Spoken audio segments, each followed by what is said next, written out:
Explanation of electromagnetic induction. Explanation of electromagnetic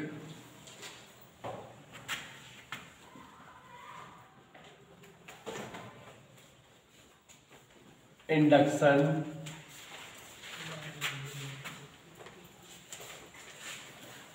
on the basis of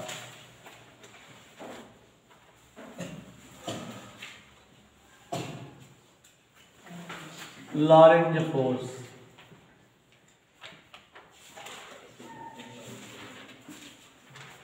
Derivation of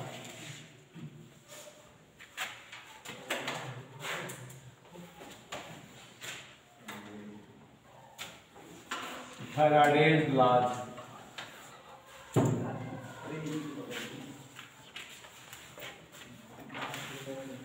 ठीक है,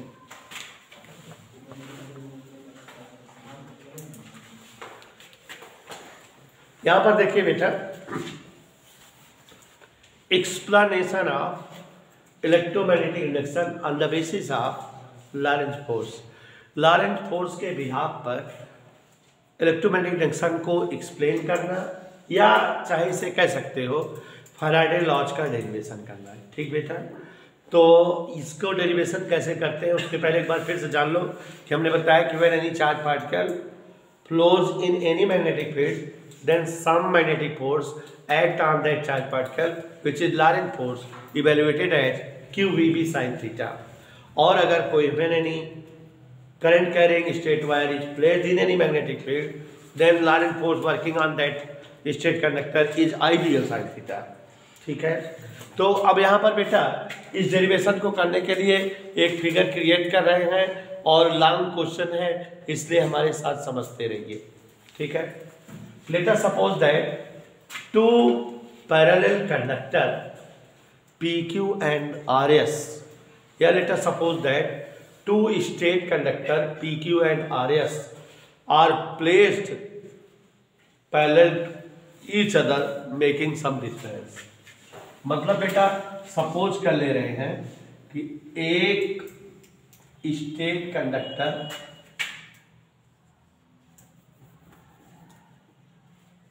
let it is a straight conductor PQ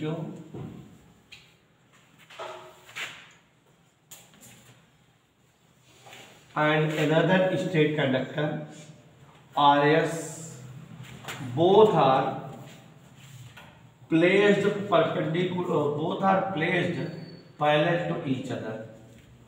ये दो straight conductor हैं, दोनों एक दूसरे कैसे रखे गए हैं बेटा, पैरेलल।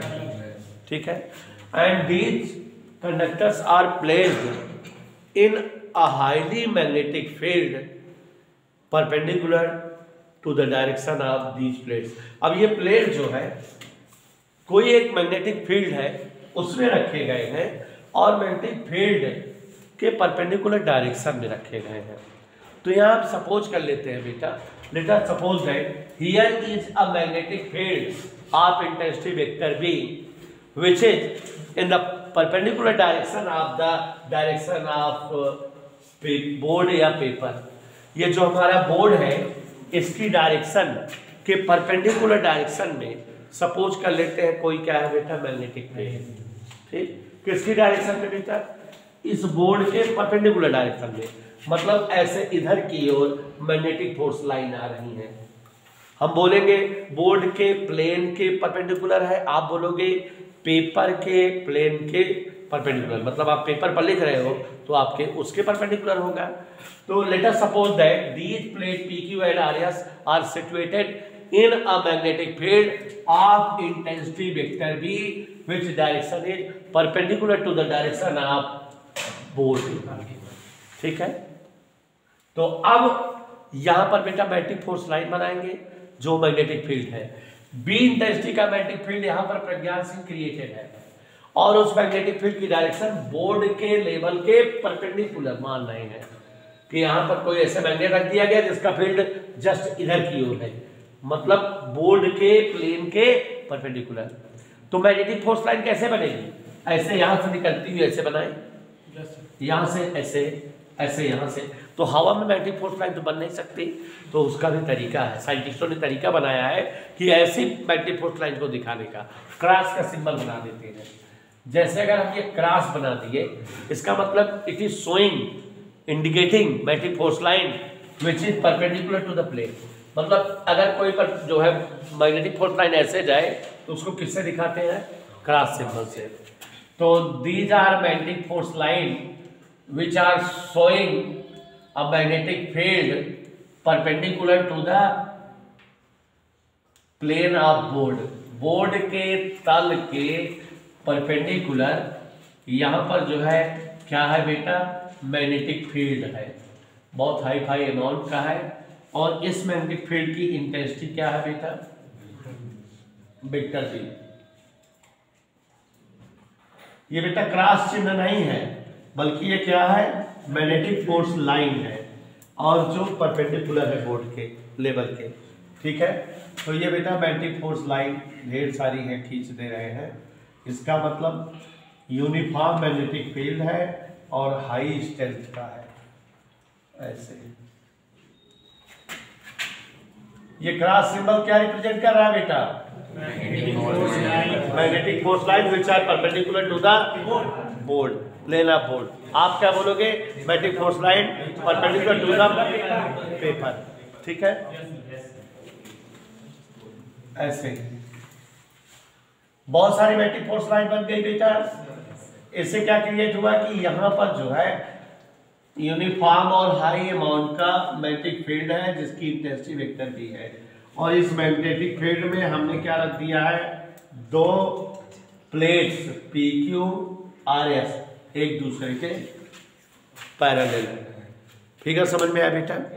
हमको इलेक्ट्रोमैग्नेटिक इंडक्शन के फेनोमेनन को प्रूव करना है, इलेक्ट्रोमैग्नेटिक इंडक्शन की इवेंट को प्रूव करना है, फैराडे लॉज को प्रूव करना है। Late us suppose that a magnetic field of intensity vector B perpendicular direction to the direction of board। Board के परपेंडिकुलर डायरेक्शन वाला कोई एक मैग्नेटिक फील्ड की इमेजिन करते हैं, जिसकी इंटेंसिटी क्या है? Vector B. समझ आ रहा बेटा? मान लिए कि कोई वेक्टर बी इंटेंसिटी का मैग्नेटिक फील्ड है, जो बोर्ड के प्लेन के कैसे है बेटा? परपेंडिकुलर। ठीक है, let us suppose that a magnetic field which intensity is vector b and which direction is perpendicular to the direction of board, and the magnetic force line are indicating by the symbol cross। Cross के symbol द्वारा magnetic force line को दिखाया गया है। समझ आया बेटा? Now to plates PQ and RS are situated parallel in this field, एक दूसरे के पैरेलल रखे हैं।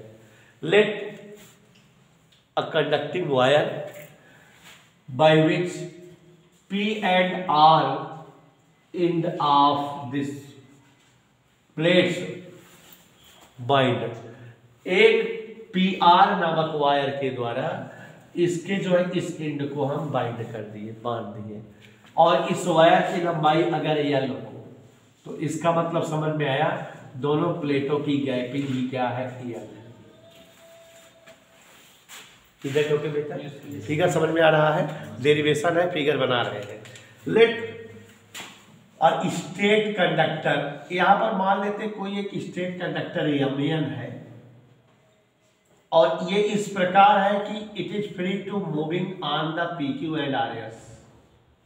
मान लेते हैं जानवी बेटा कि यहां पर एक जो है स्टेट कंडक्टर Mn है, और जिसे हम जो है इस PQ और RS पर चला सकते हैं।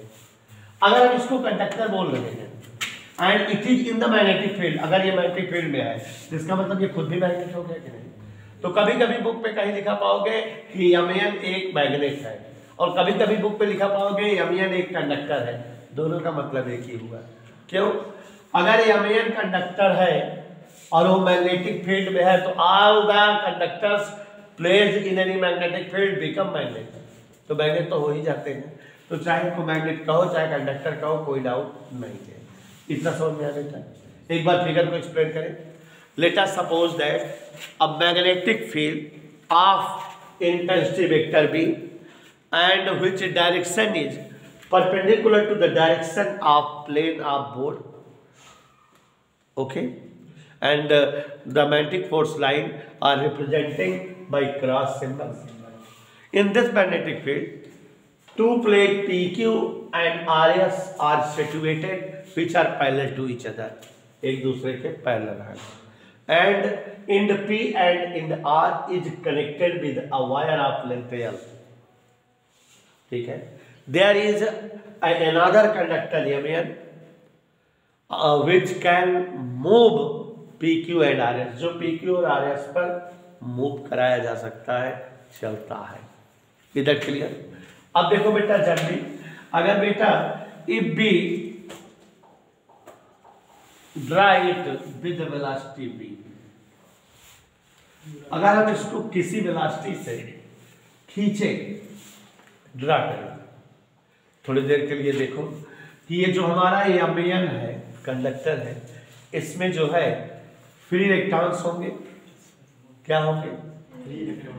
And which are moving with drift velocity.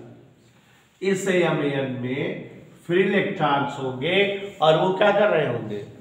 Moving कर रहे होंगे. किस वेलोसिटी से? ड्रिफ्ट वेलोसिटी से. आप जानते हो कि एनी मटेरियल या any metal consist of so many free electrons. कोई भी दुनिया का मेटल हो, उसमें बहुत सारे फ्री इलेक्ट्रॉन्स होते हैं, और जो फ्री इलेक्ट्रॉन्स होते हैं they move with drift velocity Vd. अब अगर ये सारे फ्री इलेक्ट्रॉन इसमें मूविंग कर रहे हैं Vd वेलोसिटी से, तो ये प्लेट कहां पर सिचुएटेड है? This plate is situated in a magnetic field vector B. B intensity के मैग्नेटिक फील्ड में सिचुएटेड है. और जब कोई चार्ज पार्टिकल किसी मैग्नेटिक फील्ड में रन करता है तो उस पर क्या लगने लगता है? Magnetic force. These free electrons या free electrons of plate Mn are situated in magnetic field and hence Lorentz force is acting on that free electrons. In free इलेक्ट्रॉनों पर क्या काम कर रहा होगा? और उसकी वैल्यू अगर हम जानना चाहें तो EVdB sin 90 परपेंडिकुलर रखा है. इतना फोर्स वर्क कर रहा होगा कि नहीं? है ना. तो ये जो भी हमारी Mn प्लेट है जो मैग्नेटिक फील्ड में रखी गई है, जिसके फ्री इलेक्ट्रॉन Vd वेलोसिटी से मूव कर रहे होंगे, we know that when any charged particle is moving in any magnetic field, then Lorentz force is acting on that charged particle and which is QVB sin theta. तो यहाँ ये जितने इसके charge particle है, free electron है, क्योंकि ये metallic plate है तो it consist of free electron. इसमें हमारे फ्री इलेक्ट्रॉन्स होंगे. क्या होंगे बेटा? Free electrons. और जब फ्री इलेक्ट्रॉन्स होंगे तो आप ये भी समझ रहे हो कि जो फ्री इलेक्ट्रॉन्स हैं वो मैग्नेटिक फील्ड में है और मूविंग स्टेट में है, तो उन पर लॉरेंट फोर्स लग रहा होगा. और बच्चों, जब किसी बॉडी पर लॉरेंट फोर्स लगता है तो उसमें डिस्प्लेसमेंट होता है, वो पार्टिकल इधर से उधर जाता है. तो हो सकता है इस प्लेट Mn के फ्री इलेक्ट्रॉन लॉरेंट फोर्स की वजह से M से M की ओर आने लगते होंगे, या it is possible free electron M से M की ओर जाने लगते होंगे. एक एंड से दूसरे की ओर भागते होंगे फोर्स के कारण, है ना बेटा? तो अब आप समझ रहे हैं इस बात को. If there is a magnetic field of intensity vector B and which is in the direction perpendicular direction of the plane of board and magnetic force line are represented by cross symbol, and if PQ and RS are the two plates placed in this field parallel to each other. अगर B तीव्रता का कोई magnetic field हो जिसे जो है board के तल के लंबवत माना जाए, जिसकी बल रेखाओं को क्रॉस चिन्ह द्वारा प्रदर्शित किया जाए, और इस फील्ड में PQ नाम का RS नाम का अगर कोई दो प्लेट्स हो जो पैरेलल रखी हो और इनके इंड PR नामक एक वायर से L लंबाई के बंधे हो, और इस पर कोई एक Mn कंडक्टर रखा जाए और जिसे हम इन दोनों पर चला सकते हो, तो इस कंडक्टर के सारे इलेक्ट्रॉन जो कि ड्रिफ्ट वेलोसिटी से मूविंग करते हैं, इस मैग्नेटिक फील्ड में सिचुएटेड होने के कारण उन पर लॉरेंट फोर्स लगता होगा. Due to this the free electron start running either M2n और N2m, किसी एक एंड की ओर जाने लगते होंगे. सपोज करो कि free electron are moving from M2n. Free electron कहां से कहां चल रहे हैं? then n end become negative। जहां पर फिर इलेक्ट्रॉन आएंगे वहां पर एक्सचेंज ऑफ इलेक्ट्रॉन मींस वो एंड क्या हो जाएगा, and m end become positive. और फिर इलेक्ट्रॉन की मूविंग कैसे हो जाएगी, फिर electron start moving from m to n, m से n की ओर आए, m to यहाँ एक क्लोज सर्किट है तो n से किधर की ओर आएंगे, r की ओर, r से किधर जाएंगे, p से किधर जाएंगे, then there will be a path created along which electron start moving. तो एक ऐसा पथ बन जाएगा जहां पर इलेक्ट्रॉन क्या करेंगे, मूविंग। तो इलेक्ट्रॉन मूविंग कर रहे हैं बेटा, कहां से कहां मूविंग कर रहे हैं, m से n, n से r से p से, m to n to r to p to m is the path of moving path of electron. ये फ्री इलेक्ट्रॉनों का मूविंग पाथ है।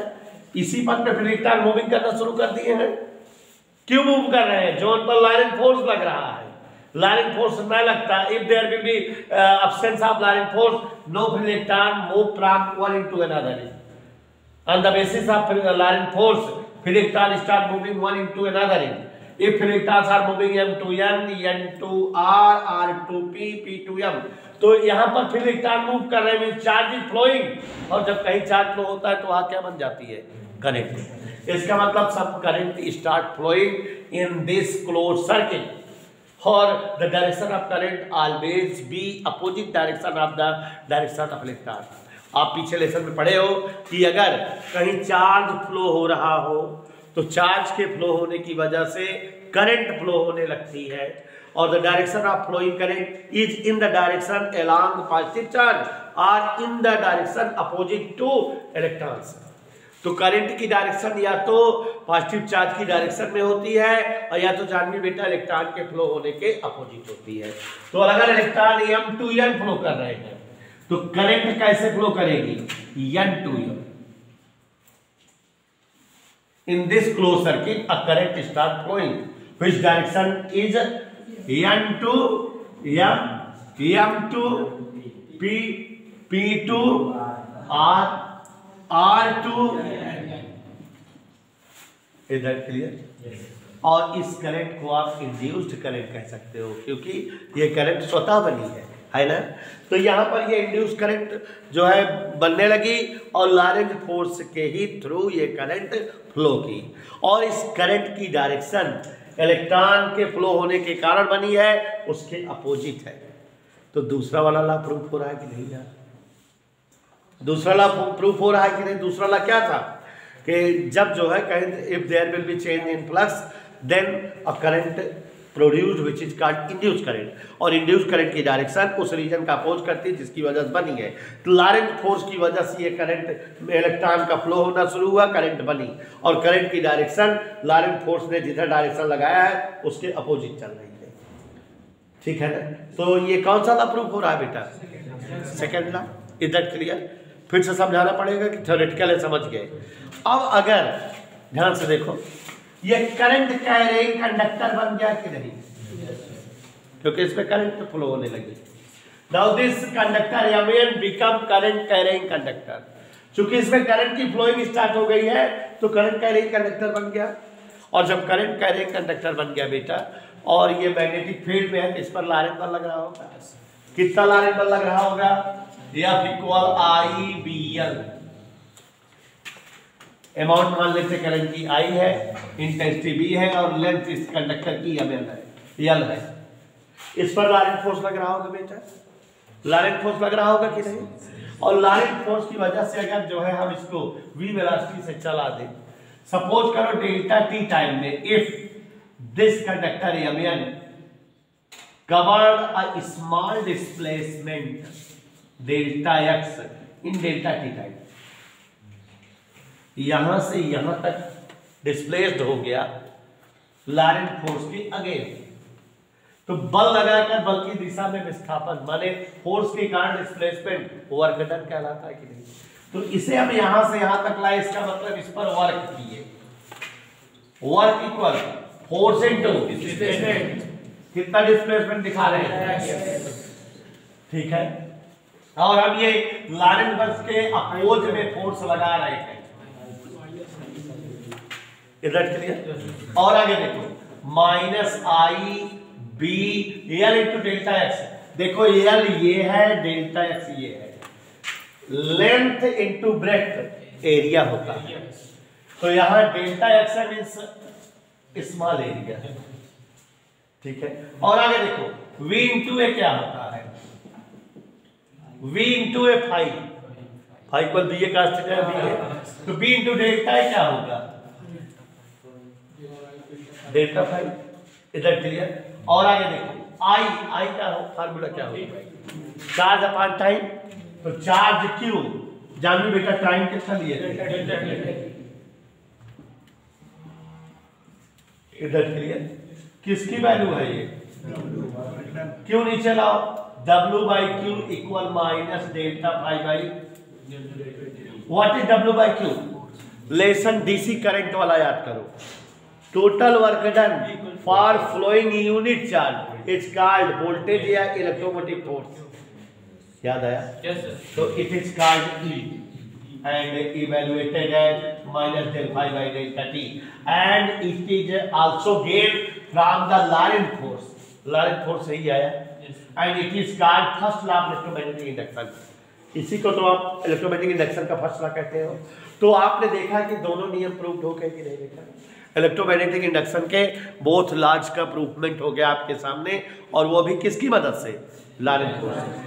ये बेटा 5 नंबर का टॉपिक है, बहुत इंपॉर्टेंट है, एक बार हम थोड़ा लैंग्वेज में समझा दे रहे हैं। Explanation of electromagnetic induction on the basis of Laurent force, Laurent बल के आधार पर इलेक्ट्रोमैग्नेटिक इंडक्शन का डेफिनेशन देना, समझाना, एक्सप्लेन करना या फैराडे के नियमों को प्राप्त करना।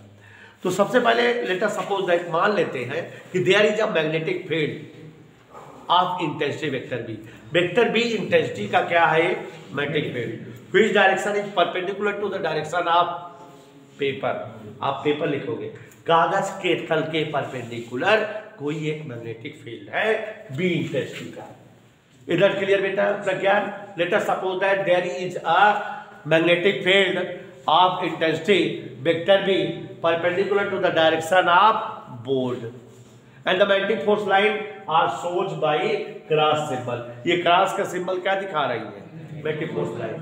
in this magnetic field a plate PQ and another plate RS is situated parallel to each other, एक दूसरे के पैरेलल दो प्लेट रख दिए हैं, and a wire of length L is attached from P to R, P और R को bond कर दिए वायर से, ठीक है। Now take another plate ML, conductor बोल दो या मैग्नेट बोल दो, place on these two plate PQ and RS, this plate is situated in magnetic field and this is a metallic plate, hence it consist of free electrons, ये अगर metallic plate है तो इसमें क्या होंगे, फ्री इलेक्ट्रॉन्स, और all the free electrons are moving with velocity, drift velocity in any atoms, किसी भी प्लेट या एटम में फ्री इलेक्ट्रॉन ड्रिफ्ट वेलोसिटी से मूव करते रहते हैं।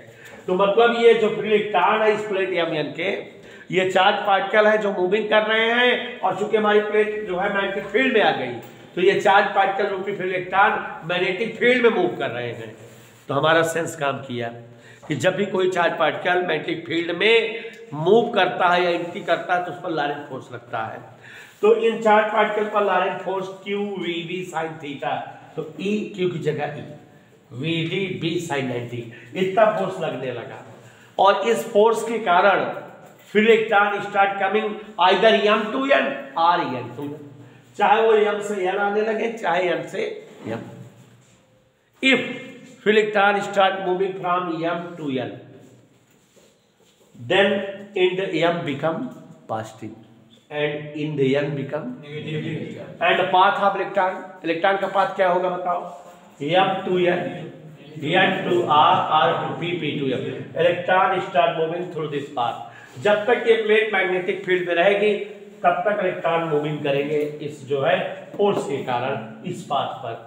और आप ये भी जानते हो बेटा कि इलेक्ट्रॉन या चार्ज पार्टिकल, इलेक्ट्रॉन जिस डायरेक्शन में फ्लो करते हैं उसके अपोजिट डायरेक्शन में करंट जो है प्रोड्यूस हो जाती है। तो यहाँ एक करंट प्रोड्यूस हो गई और वो करंट इलेक्ट्रॉन के डायरेक्शन के अपोजिट M/P/R/N/M इस पथ पर जो है रन करने लगी। इधर क्लियर। और यहाँ जब तक लॉरेंट फोर्स लगेगा तब तक इंड्यूस करंट बनेगी और तब तक इंड्यूस करंट में यह भी दिख रहा है कि रीजन लॉरेंट फोर्स था उसके अपोजिट डायरेक्शन में क्रिएट हो रही है। Second Laurent if this current carrying conductor which is situated in the magnetic field found Laurent force IBN। Current carrying conductor पर लॉरेंट फोर्स लगता है, कितना लगता है, और इस फोर्स के अगेंस्ट अगर हम जो है इस कंडक्टर को डेल्टा x डिस्टेंस चला दे डेल्टा t टाइम पे, ठीक है, फोर्स इतना लग रहा था, इस फोर्स के अगेंस्ट हमने चलाया, मैंने बल लगाकर बल की दिशा में विस्थापन किया, तो वर्क डन हुआ। इसका वर्क डन का formula force into displacement, force है -IBN फोर्स के अपोजिट, और डिस्प्लेसमेंट है delta x, L into delta x, L delta x rectangular shape का area delta A, B into delta A delta phi, flux phi equal B into A, तो ये आ गया I delta phi, I जगह Q upon delta T, charge upon time, time delta T है, charge Q मान लेते हैं, तो -Q upon delta T delta phi, Q नीचे ला दिए, W/Q is known as electromotive force E, तो hence E become -del(phi)/delta T, and you can say E is the proportional to del(phi)/delta T। माने यहाँ पर जो electromagnetic force है वो rate of change of flux के proportional है। यही तो first law of electromagnetic induction है। तो हम लॉरेंट फोर्स इस वाले के आधार पे ये वाला नियम पाए, इस वाले के आधार पे पहला नियम, दूसरा नियम पाए, प्रूव्ड हो गया ना बेटा, समझ आया बेटा। तो अब इसको हम लोग लिखा पढ़ी करेंगे।